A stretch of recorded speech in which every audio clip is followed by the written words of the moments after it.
Good morning students. आज मैं फिर से आप लोगों के सामने कक्षा 10 का क्षितिज भाग 2 से गद्य खंड का पहला अध्याय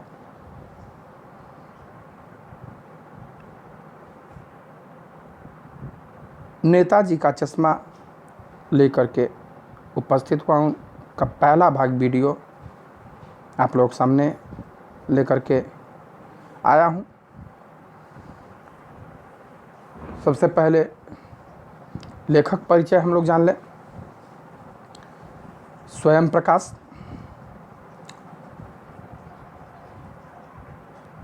जिनका जन्म सन 1947 ईस्वी में इंदौर के मध्य प्रदेश में हुआ है। मैकेनिकल इंजीनियर यानी इंजीनियरिंग की पढ़ाई करके एक प्रतिष्ठित कंपनी में प्राइवेट ही काम करने लगे राजस्थान में ही इनके जीवन का ज़्यादा हिस्सा बीता। फिलहाल सेवानिवृत्ति यानी रिटायरमेंट के बाद ये भोपाल में रह रहे हैं और वसुधा पत्रिका के संपादक हैं इस समय भी। 80 के दशक में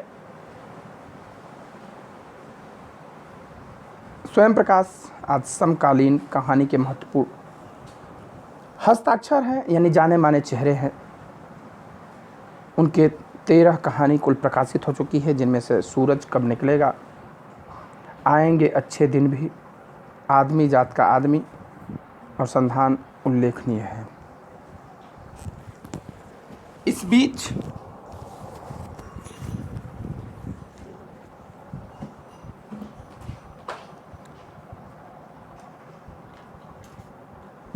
में विनय और ईंधन उपन्यास भी उन्होंने लिखा है, चर्चित रहा। इन्हें पहल सम्मान, बनमाली पुरस्कार, राजस्थान साहित्य अकादमी पुरस्कार आदि पुरस्कारों से सम्मानित भी किया गया है। मध्यम वर्गीय जीवन के कुशल चितेरे यानी कि जानकार स्वयं प्रकाश की कहानियों में वर्ग शोषण के विरुद्ध चेतना है। वर्ग शोषण क्या होता है? वर्ग शोषण मतलब कि पूंजीपति, श्रमिक, अमीर, गरीब, शिक्षित, अशिक्षित, ये वर्ग में विभाजित कर देते हैं लोग। एक तो जाति प्रथा होता है, दूसरा वर्ग विभाजन होता है। अमीर गरीब में, शिक्षित अशिक्षित में, गोरे कालों में इत्यादि में विभाजित हो जाता है। मजदूर मालिक में विभाजन के विरुद्ध इन्होंने चेतना जगाई है। सामाजिक जीवन में जाति, संप्रदाय और लिंग के आधार पर हो रहे भेदभाव के खिलाफ भी इन्होंने खिलाफत किया है। रोचक किस्सा गोई शैली में लिखी गई। किस्सा गोई यानी कहानी कहने का एक अंदाज जो रोमांचक ढंग से कही जाए। उनकी कहानियों में हिंदी की वाचिक परंपरा को समृद्धि मिलती है। वाचिक अर्थात वर्णन करने की परंपरा को एक महत्वपूर्ण स्थान मिलता है।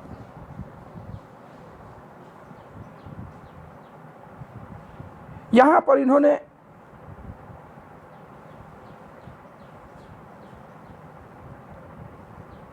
इस पाठ के माध्यम से देशभक्ति के जज्बा के बारे में बताया है कि देशभक्ति कैसे किया जा सकता है, कौन लोग कर सकते हैं, क्या सीमा पर वर्दी पहन करके खड़े जवान ही देशभक्त होते हैं या सिर्फ वही देशभक्ति कर सकते हैं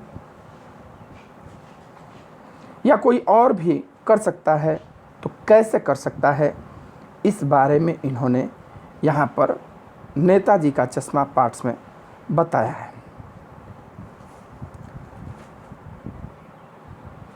यहाँ जो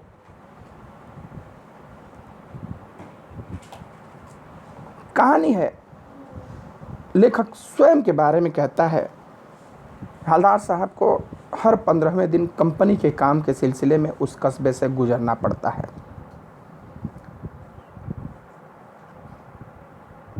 स्वयं सेवम प्रकाश कंपनी में काम करते ही थे। तो इन्हें अपनी कंपनी काम से हर 15 दिन दूसरे शहर जाना पड़ता था। तो जब दूसरे शहर जाते थे तो बीच में एक छोटा सा कस्बा पड़ता था। अब कस्बा, शहर, गांव, नगर, ये देखिए सब अलग अलग है। एक नगर होता है जिसमें सारी सुविधाएं नगर निगम के अधीन होती है। उसका जल आपूर्ति व्यवस्था, बिजली आपूर्ति व्यवस्था, सड़क व्यवस्था, चिकित्सा व्यवस्था यदि सब कुछ नगर निगम के अधीन होता है। सप्लाई का पानी आता है, सफाई कर्मचारी आते हैं।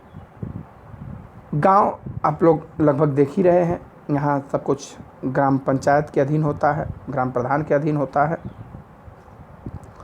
और शहर नगर का ही एक रूप है, नगर को ही शहर कहा जा सकता है। और कस्बा, यहाँ हम बात करें कस्बे की, कस्बा जो कि अभी न पूर्ण रूप से शहर बना है और नगर से ऊपर उठ करके शहर बनने की ओर अग्रसर है। नगर से थोड़ा सा ऊपर उठ करके शहर बनने की तरफ अग्रसित होता है, कस्बा कहलाता है। छोटे छोटे गांव में वो सारी सुविधाएं, शहरी सुविधाएं देने का प्रयास किया जाता है। तो कहते हैं कि उस कस्बे से इन्हें गुजरना पड़ता था जो बहुत बड़ा नहीं था। वो कस्बा बहुत बड़ा नहीं था, जिसे पक्का मकान कहा जा सके वैसे कुछ ही मकान, यानी कि वहाँ कच्चे अभी मकान हैं ज़्यादातर। शहर में कच्चे मकान आपको नहीं मिलेंगे। शहर में क्या मिलेंगे? कच्चे मकान नहीं मिलेंगे आपको, पक्के मकान ही मिलेंगे। और जिसे बाज़ार कहा जा सके वैसा एक ही बाज़ार था। कस्बे में एक लड़कों का स्कूल और एक लड़कियों का स्कूल था। एक कस्बा था तो वहाँ एक स्कूल लड़कों के लिए और एक स्कूल लड़कियों के लिए था। एक सीमेंट का छोटा सा कारखाना था, एक कारखाना था वहाँ, फैक्ट्री भी थी, और 2 ओपन एयर सिनेमा घर और एक ठो नगर पालिका भी थी। ओपन एयर सिनेमा घर यानी कि खुले में थे, ऊपर छत नहीं था, और एक थी नगर पालिका जो उनका देख रेख करती है। अब नगर पालिका थी तो कुछ न कुछ करती भी रहती थी। कभी कोई सड़क पक्की करवा दी, कभी कुछ पेशाब घर बनवा दिए, कभी कबूतरों की छतरी बनवा दी, तो कभी सम्मेलन करवा दिए। नगर पालिका है भाई, तो कुछ न कुछ काम करेगी, काम नहीं करेगी तो उसको कुछ बजट नहीं मिलेगा। कहीं सड़क बनवा दिया, कहीं खड़ंजा करा दिया, कहीं है पानी का व्यवस्था करा दिया, कहीं कुछ करा दिया।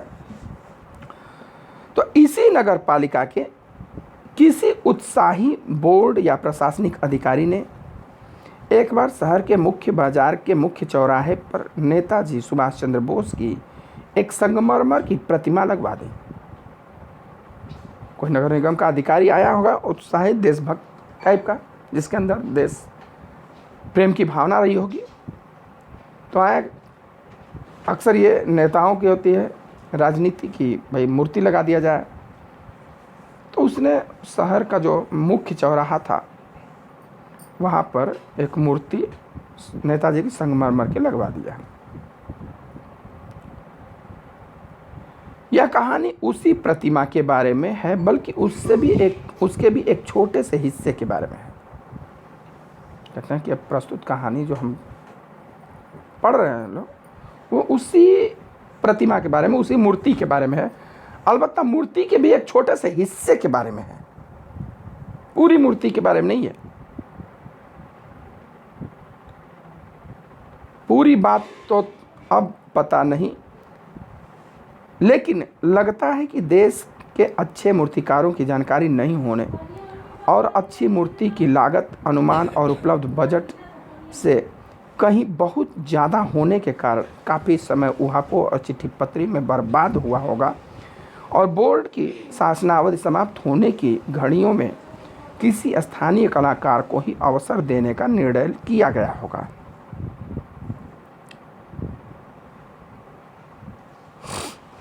कहते हैं कि पहले कोई भी सरकारी काम होता है तो उसमें क्या होता है, मीटिंग दर मीटिंग होती है, योजनाएं बनती है, व्यवस्थाएं बनती है, कैसे होगा क्या होगा, कागज़ पे काम होता है। कहता है कागज़ पे काम होता है। पहले कागजी कार्रवाई करने में बड़ा समय बीत जाता है।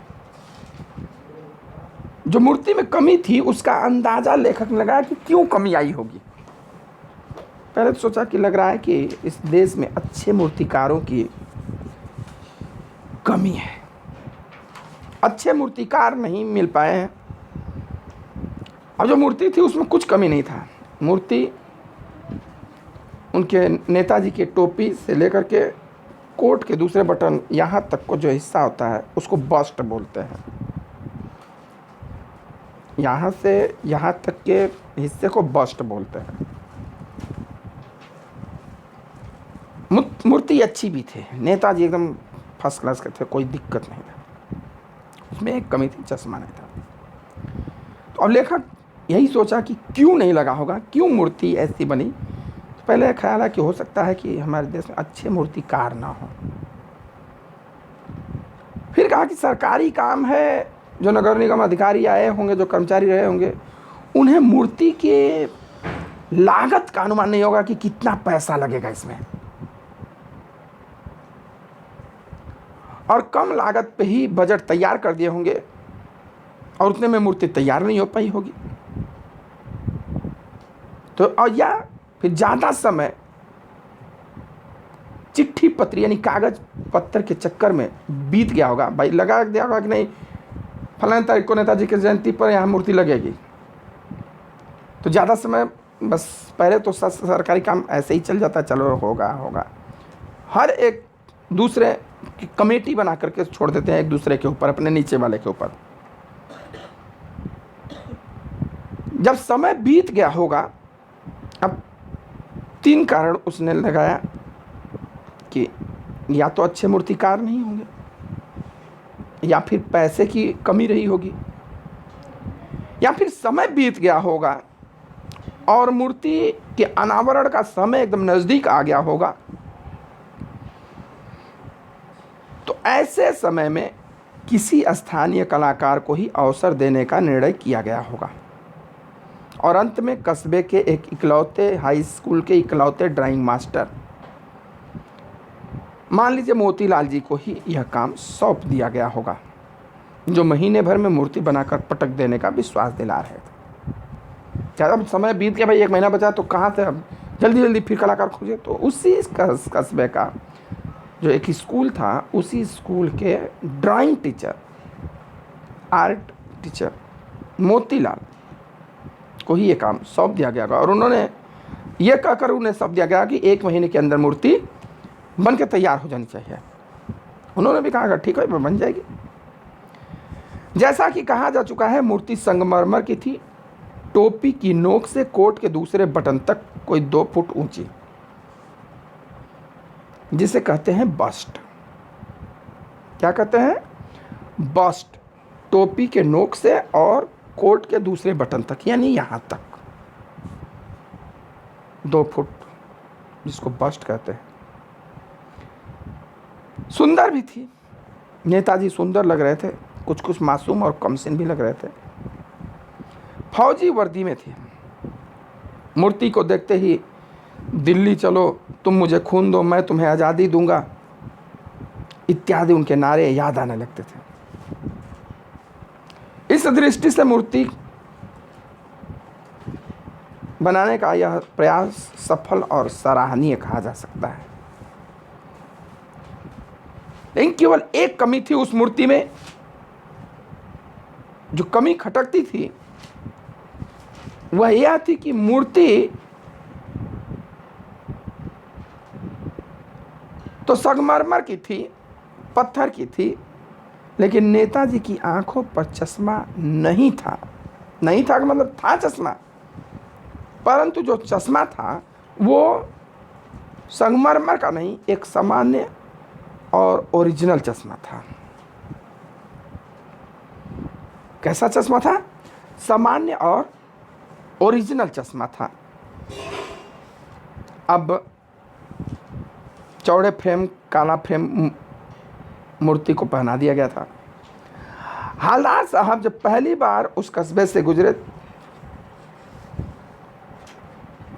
और चौराहे पर पान खाने के लिए रुके, वही मुख्य चौराहे पान की दुकान थी, वहाँ रुके, तभी उन्होंने इसे लक्षित किया था, इस पर गौर किया था कि भाई मूर्ति में कुछ कमी दिख रही है, वो क्या है। उन्होंने देख लिया कि चश्मा सचमुच का ओरिजिनल है। भाई मूर्ति पत्थर की है तो चश्मा भी पत्थर का होना चाहिए। और उनके चेहरे पर एक कौतुक भरी मुस्कान फैल गई, कौतूहल भरी, उत्सुकता भरी, और कहे भाई वाह भाई, यह आइडिया भी ठीक है, मूर्ति पत्थर की लेकिन चश्मा रियल। अब मूर्ति पत्थर की बना दीजिए और कपड़ा उसे रियल पहना दीजिए। खैर जीप कस्बा छोड़कर आगे बढ़ गई। तब भी हवलदार साहब इस मूर्ति के बारे में ही सोचते रहे और अंत में इस निष्कर्ष पर पहुंचे कि कुल मिलाकर कस्बे के नागरिकों का यह प्रयास सराहनीय ही कहा जा सकता है।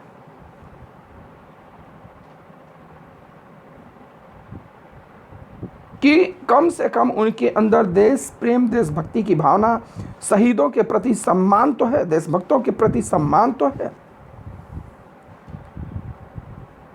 आज तो लोगों के अंदर देशभक्ति की भावना ही मरती जा रही है। लोग निजी स्वार्थ, अपने हित में ही गड़े पड़े हैं। उस हिसाब से इस कस्बे के लोगों का प्रयास सराहनीय है।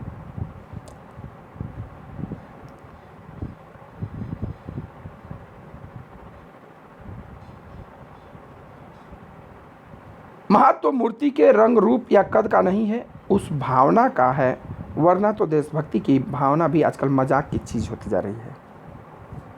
यानी कि मूर्ति कैसी बनी है, उसका वर्दी कहता है, ये है कि लोगों के अंदर देशभक्तों के प्रति सम्मान है, देश प्रेम है, इसका महत्व है, इन छोटी छोटी बातों से ही। दूसरी बार जब हवलदार साहब उधर से गुजरे तो उन्हें मूर्ति में कुछ अंतर दिखा दिया। हर 15वें दिन जाते थे, यानी महीने में 2 बार। जब दूसरी बार गए तो फिर उस मूर्ति में कुछ परिवर्तन दिखाई दिया और ध्यान से देखा तो पाया कि चश्मा दूसरा है। पहले काला फ्रेम वाला चौड़ा चश्मा था, चौड़ा फ्रेम वाला काला चश्मा था। अब चश्मा बदल गया। पहले मोटे फ्रेम वाला चौकोर चश्मा था, अब तार के फ्रेम वाला गोल चश्मा, तार के फ्रेम वाला जिसे गांधी जी पहनते हैं। हवलदार साहब का कौतुक और बढ़ा। वाह भाई वाह, क्या आइडिया है। मूर्ति कपड़े बदले ना बदले, लेकिन चश्मा तो बदल रहा है, चश्मा रोज बदल रहा है। तीसरी बार फिर गए तो फिर नया चश्मा। हवलदार साहब की आदत पड़ गई अब हर बार कस्बे से गुजरते समय चौराहे पर रुकना, पान खाना और मूर्ति को ध्यान से देखना। जब एक बार उनका कौतूहल दूरदर्शी हो उठा, यानी असहनीय हो गया। दूरदर्शी यानी कि असहनीय, अब उसको दबाया नहीं जा सकता है।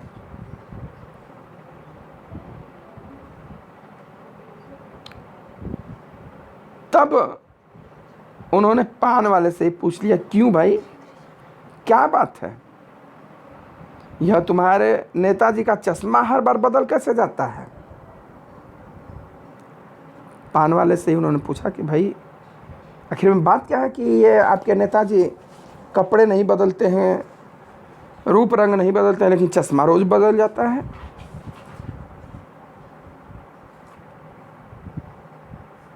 खैर अब इस वीडियो में इतना ही।